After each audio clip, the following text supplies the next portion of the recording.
আসসালামু আলাইকুম viewers, national একটা রেসিপি। আজকের রেসিপি কুরবানির ঈদের গরু মাংস। তো এখানেই মাংসগুলো ধুয়ে নিতে হবে। এরপরে মরিচ, রসুন ও পেঁয়াজ কেটে নিতে হবে।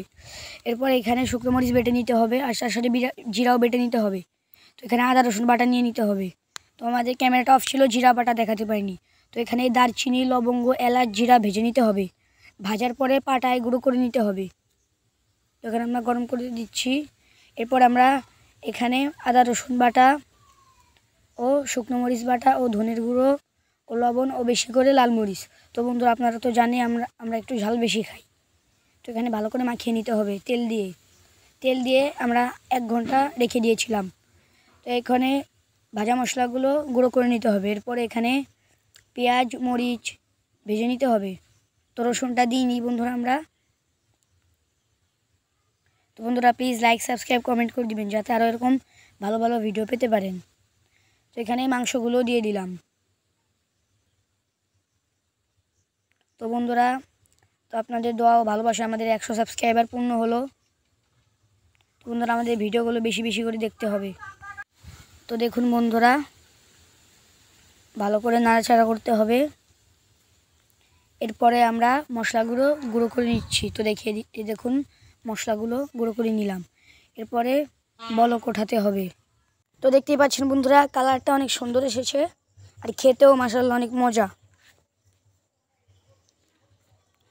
তো গুঁড়া মশলাগুলো দিয়ে দিতে হবে এখন।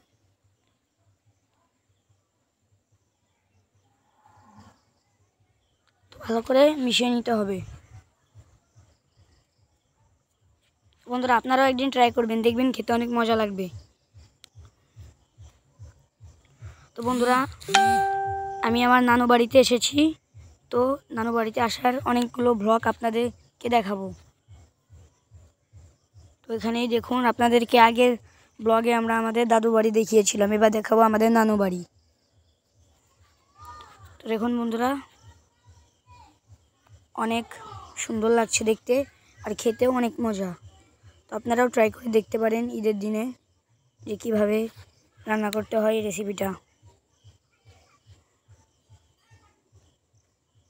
এখানে বন্ধুরা আমরা বাড়তি কোনো মশলা দিইনি।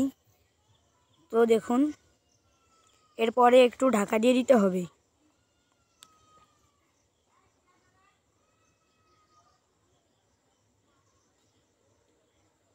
তো দেখুন বন্ধুরা, ভালো করে নাড়াচাড়া করতে হবে।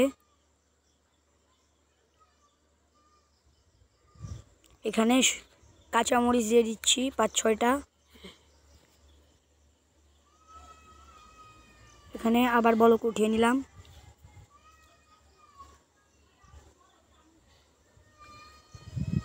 এরপরে ঝোলের পানিটা দিয়ে দিলাম বন্ধুরা।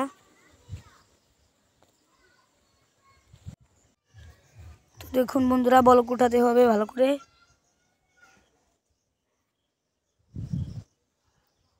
তো দেখুন, আমাদের মাংস রান্নাটা প্রায় হয়ে এসেছে। আর দেখুন বন্ধুরা, দেখতে কত কালারফুল হয়েছে। মাশাআল্লাহ, খেতেও অনেক মজা লাগে। তো এখন আমরা পরিবেশন করে নিলাম। তো আমাদের মাংস রান্নাটা শেষ। তো টাটা, বাই বাই, আপনারাও ট্রাই করবেন।